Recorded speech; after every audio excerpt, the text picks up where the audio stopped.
Archi.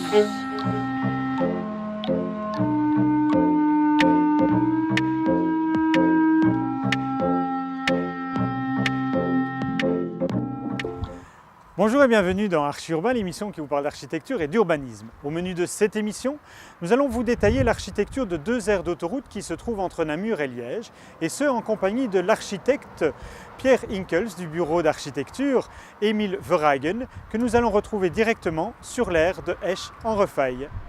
Bonjour Pierre. Bonjour Emma. Comment vas-tu? Moi je vais très bien. Aujourd'hui, nous allons nous arrêter sur différentes aires d'autoroute parce que vous fabriquez des aires d'autoroute, mais pas que ça. Alors on va commencer par le début. Tu travailles dans un bureau qui s'appelle BAEV, qui veut dire Bureau d'architecture Emile Verhaegen, mais tu n'es pas Emile Verhaegen puisque tu t'appelles Pierre. Alors qui est cet Emile? Alors Monsieur Verhaegen est le directeur et le fondateur du bureau, puisque le bureau existe depuis plus d'une cinquantaine d'années maintenant. C'est un bureau relativement important puisqu'on est plus d'une soixantaine de personnes, Oui. à la fois composées d'architectes, d'ingénieurs architectes, de dessinateurs et autres. Et nous travaillons principalement dans tout ce qui est, je dirais, le domaine hospitalier, la recherche, les institutions publiques et ce genre de choses. Oui. Et puis nous travaillons aussi à concevoir des stations autoroutières. On est spécialisé dans la gestion vraiment des niveaux techniques de pointe, et une station autoroutière, malgré la première image que l'on peut en avoir, est un domaine qui fait appel à beaucoup de technologies particulières et d'accueil au public. Il faut à la fois sécuriser le piéton, la voiture, la caravane, la camionnette, le bus et le camionneur qui vient faire le plein. Et puis les infrastructures pétrolières sont en effet des installations assez dangereuses qu'il faut sécuriser. Alors on va parler de la station que nous voyons derrière nous, que l'on pourrait appeler une hutte. Ça, tu apprécies ça comme terme? Comment est-ce que tu l'appelles? Un tumulus, c'est-à-dire une dénivellation dans le terrain qui venait s'inscrire dans un paysage, Voilà. et qui en était une adaptation technologique. Elle date de quelle année? Construit en 2007. C'était l'époque où on commençait à parler d'écologie et vous l'avez conçu dans cette optique-là. On devine là tout au-dessus un toit vert. Oui, tout à fait. On s'est inscrit avec Q8 dans cette logique-là tout de suite. On a dit, on veut aussi se démarquer un petit peu des autres concessionnaires et créer un projet qui s'inscrit dans un site avec un respect de l'énergie et une volonté en même temps éducative. C'est-à-dire qu'on souhaitait que quelqu'un qui vient faire le point puisse s'identifier à des techniques que l'on mettait en place qu'il aurait pu utiliser dans son habitation. On va rentrer dans la station, comme ça nous pourrons voir un peu à quoi ça ressemble. Tout à fait. D'abord, on a remarqué qu'elle était ronde. Oui. Pourquoi? Donc on voulait créer au niveau du site une nouvelle dune végétale dans laquelle une activité prenait place. D'accord. Les matériaux que vous avez utilisés pour faire ce tumulus? Alors les matériaux, on voulait des matériaux assez nobles, assez naturels et assez recyclables. Donc on a travaillé avec toute une ossature bois, on a travaillé avec une toiture végétale pour la partie supérieure, on a travaillé avec du zinc pour la couronne intermédiaire, des gabions, donc des rochers inscrits dans un maillage métallique et des plantations. Et à l'intérieur, on a travaillé avec des matériaux assez simples. Donc on retrouve le bois, toute la charpente bois à l'intérieur, on retrouve du béton. C'est une station qui est très lumineuse. Oui. De manière tout à fait naturelle. Tout à fait. Tu l'as dit tout à l'heure, la station a une forme de dôme. On a vitré toute la partie avant, d'une part pour un attrait commercial, c'est-à-dire qu'on montrait à la personne qui vient faire le plein tout ce que la station avait à offrir, c'est-à-dire et de quoi se restaurer, de quoi prendre un café, de quoi acheter. Il y a tout un restaurant qui s'ouvre derrière et toute la façade avant s'est vitrée aussi pour maximiser, et ça c'était une des approches que l'on a eues avec le bureau matriciel en développement durable, de maximiser la pénétration de lumière naturelle pour limiter les consommations énergétiques en éclairage artificiel, etc.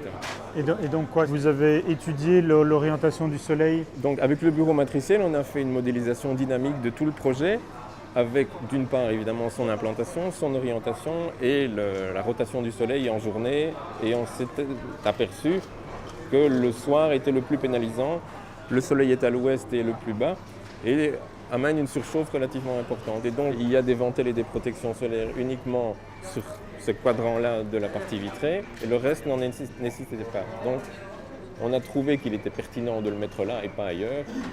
Moi, il y a quand même une chose qui me chagrine un peu, c'est qu'on a un objet tout rond ici, Oui. et puis on a les stations qui sont très rectangulaire comme ça fait un peu deux formes différentes. Pourquoi? Les installations pétrolières venaient d'être rénovées. D'accord. C'est un investissement relativement important. Peut-être aurait-on pu aménager l'auvent un peu différemment. C'était une autre époque. Sur les stations que l'on va voir tout à l'heure, tu verras qu'il y a une refonte totale des auvents. Bon, je te propose que nous quittions cette aire-ci pour aller voir l'aire de Verlaine, où là justement, on a une refonte globale. Oui, là on est en pleine phase chantier. Donc ici, c'est le Civi depuis quelques années et Verlaine. Bon, allons voir le chantier. Alors. Super.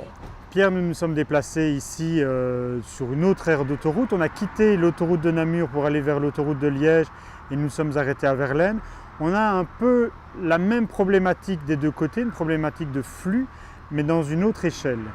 Oui, tout à fait. Ici, l'aire autoroutière de Verlaine est assez différente en ce sens qu'on a d'une part les deux concessions, donc à droite et à gauche de l'autoroute, le pont routier et un trafic très important, avec notamment un trafic très important de camions. Et donc ce qui était la grosse problématique du début, c'était de gérer tous ces flux, que ce soit la voiture, les caravanes, les autobus et les camions, avec un très fort pourcentage de camions. Alors c'était difficile parce qu'il fallait que la station reste ouverte, mais c'était difficile aussi parce que les ponts étaient situés assez loin sur le terrain. Et donc comment est-ce que vous avez géré ces zones dont on parlait tout à l'heure, ces zones de repos, ces zones de parking pour arriver au shop, etc. Alors ça a été un des gros challenges, c'était arriver à remotiver un automobiliste, c'est-à-dire j'ai fait le plein, j'ai été payé, maintenant comme tu dis, je rebrousse un peu chemin pour aller me restaurer, sachant qu'il y a une nappe d'asphalte un peu partout de par le trafic. Et donc on a d'une part limité la circulation d'un côté du site et on a créé une gigantesque rampe piétonne que tu vois ici derrière. Celle qu'on voit ici derrière, voilà. Qui va amener au restaurant Pont qui est là. Voilà, donc on crée un événement sur le côté qui est à l'écart du trafic, dans lequel on va créer des aires de repos qui vont être en même temps des points de vue sur le site, sur l'autoroute et amener petit à petit au restaurant. C'est ça. Ça c'est une chose. Et donc on a le shop qui est devant nous, qui lui existait mais en plus petit, vous l'avez agrandi. On a remplacé le shop existant, il y a eu une activité temporaire du shop existant qui a été démoli au final et le nouveau est venu s'intégrer dans toute l'idée de la rampe et de la liaison avec le pont. Tu disais il y a une chape, une nappe d'asphalte pour tous les véhicules, etc. Comment est-ce qu'on réintroduit alors la nature là-dedans pour que les gens se sentent bien et qu'on donne envie aux gens de s'y promener? On a retravaillé la nature par petites touches au niveau de l'asphalte, donc on fait des petits îlots et puis ces petits îlots rentrent dans la rampe piétonne qui est juste ici derrière. Donc les gens qui vont emprunter cette rampe vont être petit à petit amenés à redécouvrir des arbres, des buissons, des fleurs, etc. Et puis quand tu arrives dans le pont, ça va être aussi la surprise, ça va être la découverte que même à l'intérieur du pont, la nature s'est invitée. On a créé 2 jardins extérieurs accessibles au-dessus de l'autoroute, si tu veux. Et ça, je pense que ça doit répondre à quelque chose que tu n'aimes pas très fort, c'est d'arriver sur un restaurant pont. Il est 15h, il y a 3 personnes qui mangent leur vol au vent et tu as juste envie... Mais c'est pas très convivial. Donc oui, le pont a, de par sa fonction de traverser et de passer au-dessus de l'autoroute, c'est comme un boyau. C'est un grand boyau. Et donc ce qu'on a essayé de faire, c'était de casser cette perspective, en ce sens que dès l'entrée, on n'arrive pas à visualiser la totalité du boyau, on arrive sur un jardin. Donc déjà, c'est inhabituel. Et puis tu contournes le jardin et par un jeu de fragmentation de l'espace, puisqu'on retrouve un jardin aussi de l'autre côté quand on arrive de l'autre côté, on a créé un espace morcelé qui en effet, s'il y a 2 personnes, on ne s'en rend pas compte dès l'entrée. Et donc ton regard est attiré par le jardin, il est attiré par l'autre jardin et entre les deux, tu vas prendre ton vol au vent et tu vas t'asseoir et tu retrouves des espaces de convivialité à l'intérieur du pont. Mais dis-moi, ce restaurant pont, si dans mes souvenirs sont bons, c'était il était assez typique années 50, années 70.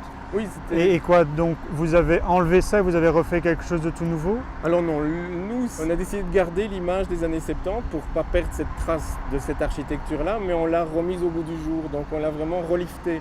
On y a fait rentrer la lumière de manière beaucoup plus importante, en ouvrant beaucoup plus les hublots, en changeant totalement les matériaux de façade, mais en gardant la lecture du pont des années 70. Par contre, tu m'avais promis une chose, c'est que ce lait au vent qu'on voit de l'autre côté ne soit pas encore ici. Et il est encore ici. Il est là, tu m'as menti, non? Je ne t'ai pas menti, il va disparaître dans les semaines ou les mois qui viennent. Il va être remplacé par un très grand auvent en bois Oui. qui va rappeler tous les auvents que tu vas retrouver ici au niveau des rangs, de la rampe et que tu ne vois pas encore. Et donc il va faire la liaison en effet entre la promenade piétonne vers le restaurant et la promenade vers le shop et la station. Et le matériau alors, ce sera? Ce sera du bois et du métal en mixte. Donc il y aura vraiment, il y a du métal aussi pour franchir des grandes portées. Ouais. Et ce sera vraiment, on va retrouver la chaleur du bois que l'on retrouve dans le shop, dans le restaurant et dans les rangs. Parfait. Et donc voilà. Alors est-ce qu'il y a encore une chose que tu voudrais dire sur cette station? Sur cette station, il y avait une grande demande au départ d'augmenter encore l'impact du parking. C'était la grosse difficulté et je le disais, quand on vient faire le plein, il n'est pas évident de se rendre compte de la problématique de la gestion de la sécurité, de la maintenance et du trafic très important. Donc ici, il y a aussi une nouveauté, c'est qu'on va avoir un parking sécurisé pour les camionneurs.